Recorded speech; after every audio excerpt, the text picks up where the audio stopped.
here tonight because I'm pleased to announce two major arrests in connection with two separate homicides that occurred this week or in recent weeks, but the homicides arrests occurred today. Today, in cooperation with the Cobb County Police Department, the Atlanta Police Department took into custody 23-year-old Antonio Brown, who is the suspect in the tragic killing of 77-year-old Eleanor Bowles right here in Buckhead. Mr. Brown is currently being questioned by APD detectives in this case. In a separate matter, APD has taken into custody a third suspect in the investigation of the double homicides of 12-year-old and 15-year-olds at Atlantic Station last month. This suspect is a 16-year-old juvenile out of Clayton County. And so as our community continues to process these atrocious crimes, I also want our residents to know that these violent criminals are being apprehended and will be brought to justice. These arrests are due to the extraordinary police work of the men and women of the Atlanta Police Department and our partners. They're also made possible by extensive cooperation and support of the community, who has given us a lot of support and has answered our call in these vital investigations. In the case of Mr. Brown today, we put out a call to the public just yesterday, Chief Hampton and others, asking for help identifying the person of interest in a camera footage. Today, a resident spotted Mr. Brown and contacted the Atlanta Police Department, who were able to make an arrest. This arrest occurred in less than 24 hours from when we put out the information regarding this person of interest. As I said time and time again, Atlanta is a group project. And when we have horrific, horrible incidents like this, it is important for us to come together and to act.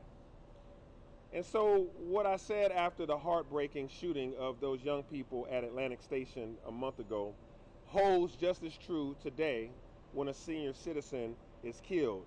When something like this happens, the entire village is impacted and the entire village is called upon to support. And regardless if you live on the north side of town, the south side, the east, or the west, regardless of your economic station, APD and this administration will exhaust all our resources to bring violent criminals to justice and to make sure that we keep our city streets safe.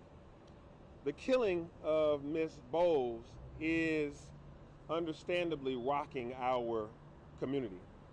And my heart aches for these family members, of whom I've actually spoken to. I talked to her two sons, Michael Bowles as well as David McBride. Michael Bowles was commenting about how he was with his mother just a few weeks ago at Thanksgiving, and how she kept his two cats, he and his wife's cats, and that he was returning to see her and to see them.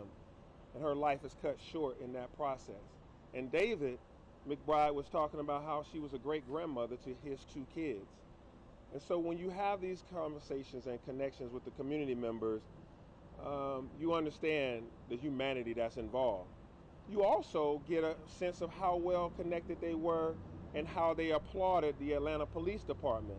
They applauded the detectives and the care for which they've given them, and the follow-up conversations and support that they received from this police department. And so I don't know what would drive someone to do such heinous acts, what would drive someone to make this decision to do something this horrible. It's beyond my comprehension, honestly.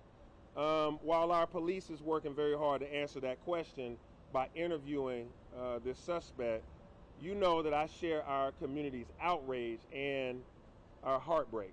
And so let me be very clear to those who would want to do harm in our community, who would want to perpetrate these crimes.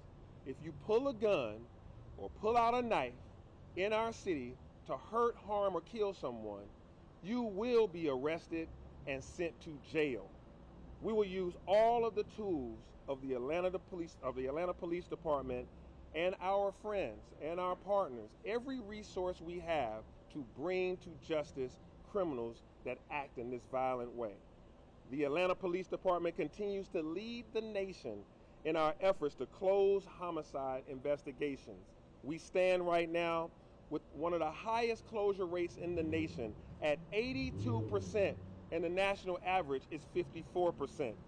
This should give you a good indication that if you hurt, harm, or kill someone in this city, you will be brought to justice by this Atlanta Police Department and our friends around this region.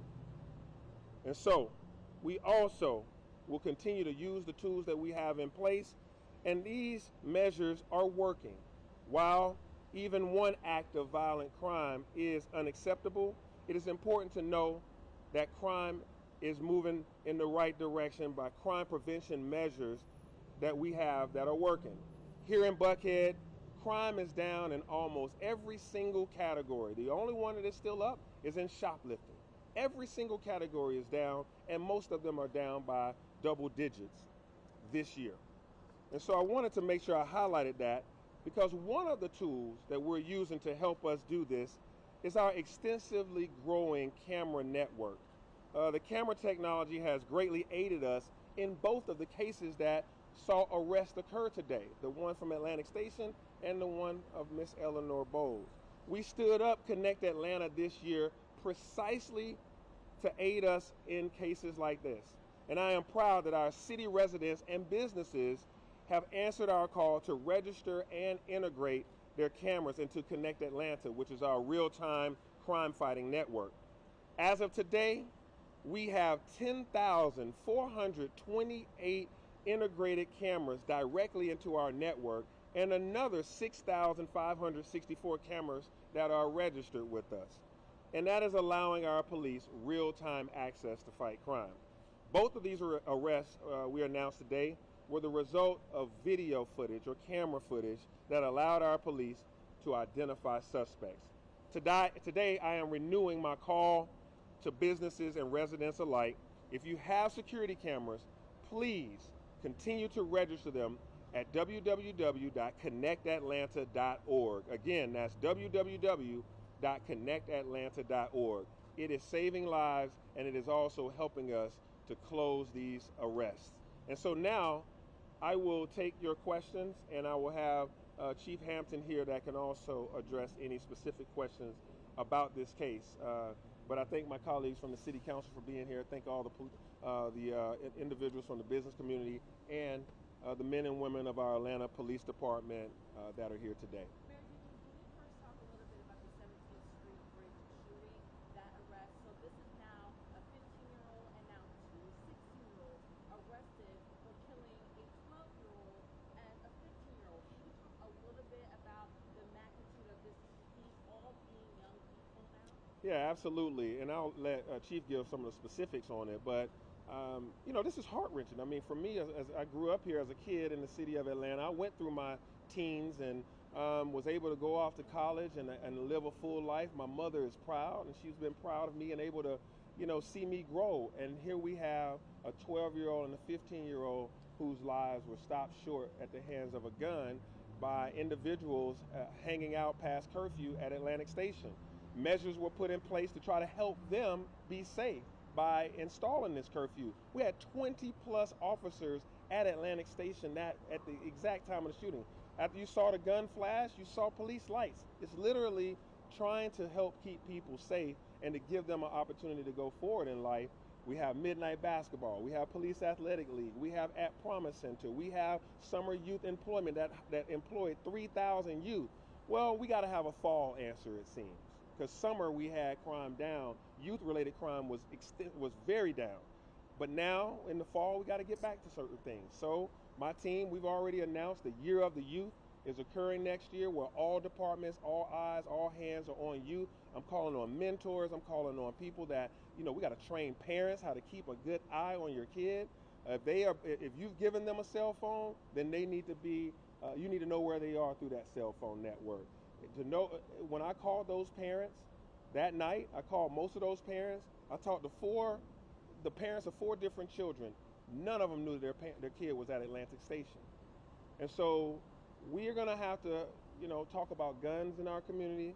We're going to talk about parents being accountable and knowing where their children are. But then we also have to continue to sow those seeds of community support in this group project with all the activities that I've mentioned before, from basketball and on, to bring about, change. And a lot was good about what has happened over this year. A lot was good about the summer and youth-related activities. But then here we are. We come towards the end of this year, and some of these tragedies happen. Any more thought about the proposed curfew? Yeah, I know we're talking about a curfew. I mean, if you think about the Atlantic Station incident, it happened around 7 p.m. So if we were to set a curfew at 7 p.m., what about kids that are coming from practice, going to recitals, going to ball games? I mean, how do one thing about me, I'm data driven, and I'm not going to be knee jerk, and I am going to also have a reflective mentality of who I was as a teen, living in this very same city. I had lots of, my daughter works right down the street from here right now. She doesn't get off till 10 o'clock. So you'd have so we'd have a lot of parameters around how a curfew will be installed and enforced. And so, but we're thoughtful about it, we're communicative about it, and we're trying to see what's next. Yes? Mayor, I don't know if this goes to you, the police department, or the district attorney's office. You've got a 15-year-old and two 16-year-olds. Their ages, possibility of being tried as adults. Yeah, I mean, that's up to the DA and the judicial system. As you know, this police department has the charge of protecting and serving, and they do the arrest. They do the hard work of investigations. They do the hard work of making sure they have good communications and the camera networks, and making sure that all of the nuts and bolts of doing police work is done, and they're doing it to the fullest. After they are arrested, they are now in the hands of Fulton County in this city, or in DeKalb on the other side of this city. And so from there, it's up to them how they try these individuals, and even the juvenile system. When you look at these scenarios, and Chief could give that some of these individuals, the 12-year-old, the 15-year-olds, and others, have had some cycles with law enforcement. So we'll see what happens next on the judicial side. Last question. In the case of Ms. Bowles, do we know how the suspect may have gotten into that gated security area? And also, my second question for you would be, a couple of businesses have complained or have reported that they had a few incidents with the suspect. Are you aware of those incidents? So your first question, what we do know is that he entered into the complex on foot. How he bypassed the security gate is still under investigation, so we're still combing through video to see how he really accessed those gates. And then the other question you asked about, yes, we are aware, but that's still under investigation as far as what the encounters that we had with him prior to this incident. Did he act alone, or did you look for Again, this is still a very active investigation. Right now, we think he played a significant role. I'm not ruling out if there's anyone else, but right now we have who we were looking for right now. I'm happy that we made this arrest. Thanks, everybody. Can you just talk to just one quick question? The 17th Street Bridge shooting, we talked last week about how you guys were able to find, I believe, the 16-year-old in New York. Can you talk a little bit about this latest arrest, where this boy was found, and how you guys were able to find him? Again, Detective Shepard, as I stated before, was going to make sure that we bring everyone who was responsible. So this latest arrest was a 6-year-old child, as the mayor alluded to, lived in Clayton County, party to a crime for murder, aggravated assault, as well as the gang charge. So again, we're not done. We're still investigating, and again, we will hold anyone responsible for the death of the two juveniles. Are you saying these are gang related? Again, they were charged with the gang statute. And again, as far as you know, I always say I won't try a lot of this information in public. We have to respect the process, and I don't want to share a whole lot, but again, they were charged with the gang statute. Thank you, everybody. Thank you. Mayor, can I ask one more question, sir? Thank you. Mayor Dickens, can I ask you a question? You already did.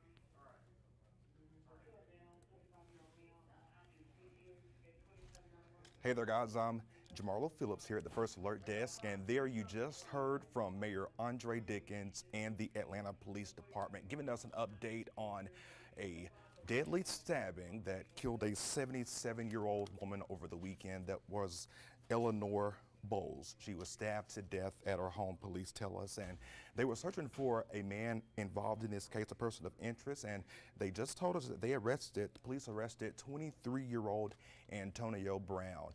And as you heard from police there, they said thanks to a neighbor who spotted the man and immediately called police. And they also gave us an update on a shooting, a double homicide that took place in Midtown over near 17th Street. We've been reporting on this story for a while now. It killed, shooting that killed two teens in that case, and police tell us that they made a third arrest in that case. So overall, police say that they are thankful for neighbors and for people who came out to give information that led to these arrests. Mayor Andre Dickens, he told us that he says businesses need to register their security cameras on connectatlanta.org because, as you noticed there, those security cameras and security surveillance footage does work in these types of cases. So we're going to continue to keep this, continue to update this story. And if you missed the first part of this interview, you can always go back and watch it. We'll have it on our website and through our mobile app. I'm Jamarlo Phillips. Thanks for joining us.